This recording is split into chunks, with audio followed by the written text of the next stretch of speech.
Hey, welcome guys, this is Crazy Welder, and today I'm going to be talking about the future of VR, and also this is the first time that I'm going to be doing a face slash kind of a room reveal on the channel as well.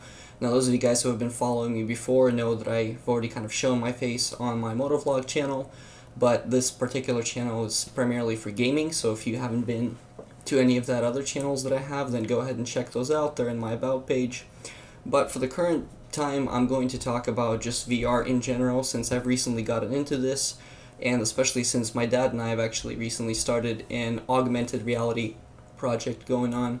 So what I want to talk about is the Oculus Rift launch. Now, everybody has obviously seen the Oculus Rift. You guys probably know about it if this is something that you've been following. Obviously, it's a huge deal. Facebook bought Oculus quite a while back and has been making waves to the VR industry, and it's arguably the first modern VR headset. Now, what's great about the Oculus, of course, is that it's got head tracking, it's got positional tracking involved in it as well, so it allows for a really great VR experience. Now, me personally, I ended up actually not getting the Oculus, and I ended up just getting a $30 Amazon headset, basically just putting my phone in there and using one of the apps such as Caney, TriDef, 3D, as well as Trinus VR as well, and all of those apps combine to make a really good gaming experience, which is wireless, so you're not really tethered to anything and you can still experience your game just fine. And there are also alternatives to TriDef such as Vireo and Warpex that allow you to basically run the game in 3D on your own PC locally and then send that over to your phone. And the idea here is that it allows for the same kind of experience that you would get out of an Oculus, but at the sacrifice of some image quality. However, you do pay a lot less for that sort of setup, whereas the Oculus is somewhere in the neighborhood of $500. You can get yourself a fairly decent setup, assuming you already have a smartphone, for about $200, sometimes significantly less, if you don't have to upgrade your local wireless network in your house.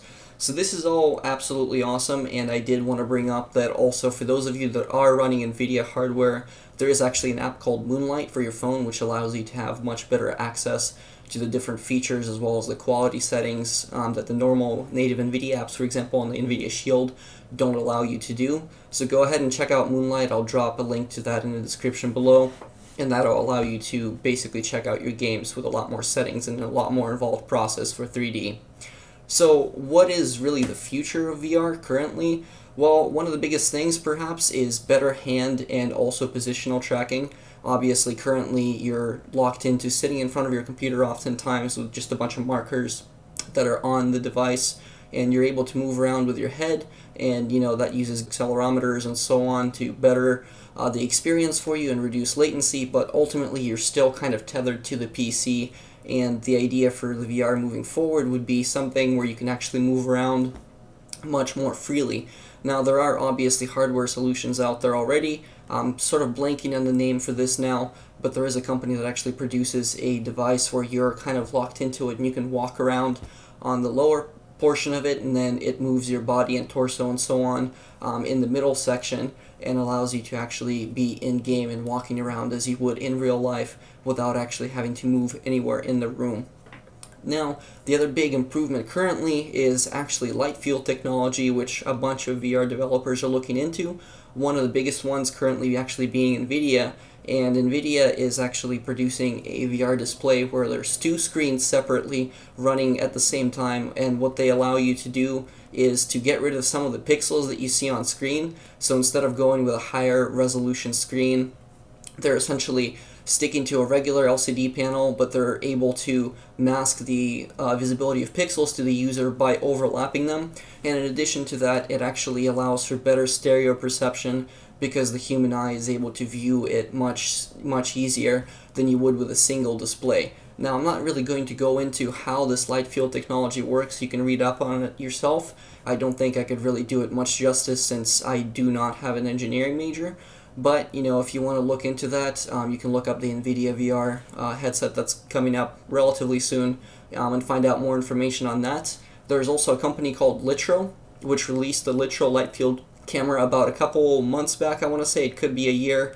Kind of, fuzzy on the dates right now. But Litro is also going out and producing a light field type VR device. I'm guessing they're probably going to do it for augmented reality as well. Now, the idea with the litro cameras or light field cameras being used for augmented reality is actually something I'll get into a little bit later. But there's another company called OTOY, and I'm probably butchering their name, but you can check them out. I'll also drop a link to that description as well, so you can look at those technologies and how they'll advance VR moving forward. Now, the other one that I want to touch upon is actually the use of retinal projectors. Now, there's currently a company called Glyph, I believe, or just Avigant, and they produce a device called Glyph. And what they allow the users to do is actually to see the world in 3D or in stereo without actually having to use a display, and they get away with this by basically using LEDs that project the image onto the user's eyes.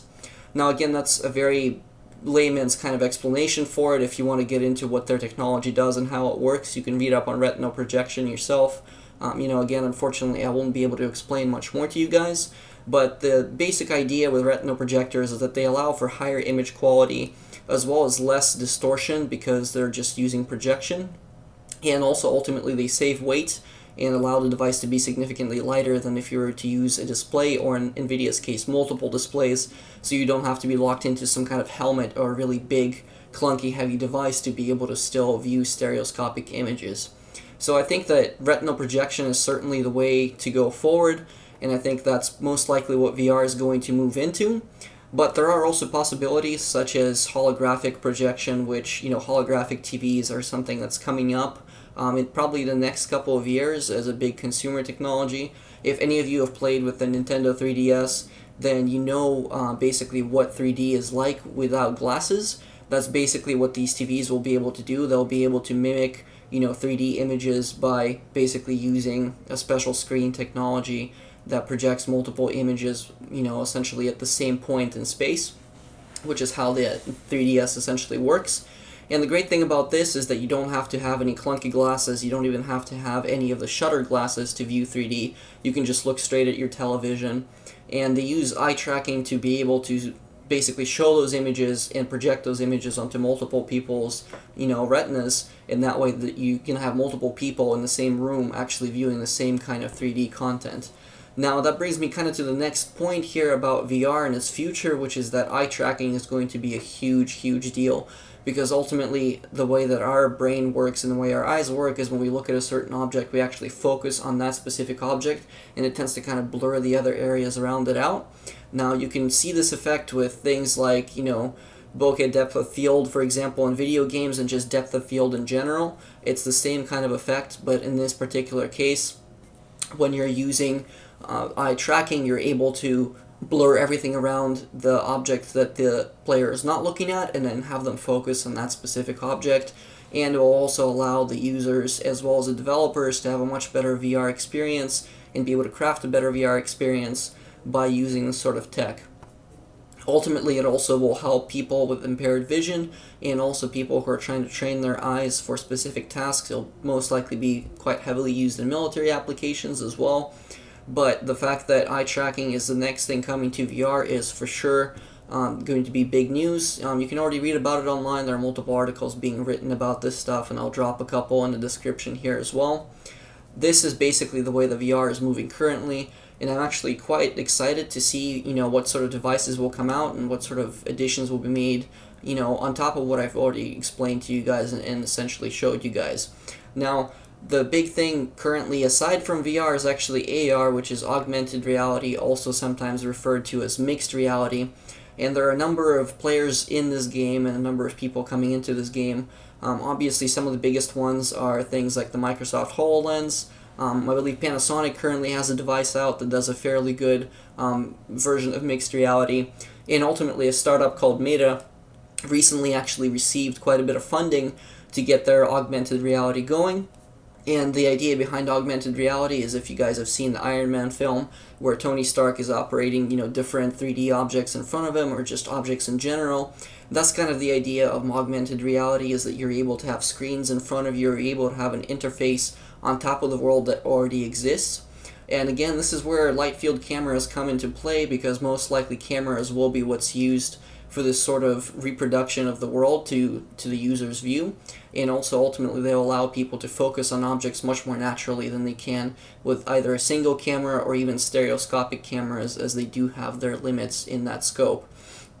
Now, obviously the issue with the Microsoft HoloLens and also the Meta objects is that it's basically see-through virtual reality or augmented reality, meaning that you won't actually be able to fully see the objects in front of you projected with the full color being seen, due to the fact that they basically use a glass onto which the images are projected, and having an actual image that's blocking out the background is very difficult, meaning any objects that you see will actually be translucent or slightly transparent depending on the situation, the colors that are being represented back to the user.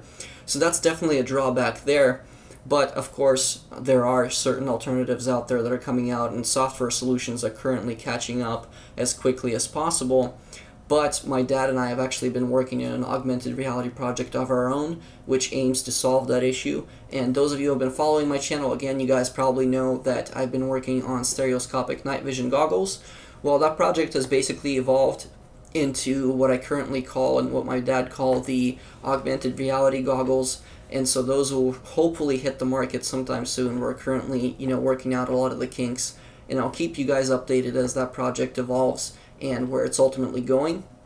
And the last piece of tech here, which I think not too many people are touching on recently in the world of augmented reality, although it has been talked about, is actually the use of contact lenses, which display information to the user and to people in general, whoever ends up wearing them. I think this is probably going to be one of the biggest revolutions in augmented reality, in the next couple of years. And if it does come to pass, ultimately it may even make things such as the Meta and the HoloLens obsolete, due to the fact that they're so compact and so small and so much more widely usable, and also you'll be able to use them in the real world as opposed to having a headset on while you're walking around. So those are basically some of the technologies that I've been keeping track of in this VR field and the AR field so far. So if you guys have any additions to this, if you know of any more that are out there, feel free to comment on, the bottom of this video here, and also leave, further comments on my Facebook if you guys want to check out that page as well, or alternatively on my Twitter. Also, that will be a good way to kind of get in touch with me and sort of keep the conversation going so that it's not simply one-sided. So if you guys like the video, again, go ahead and like and subscribe, and I'll see you in my next installment. So take care until then.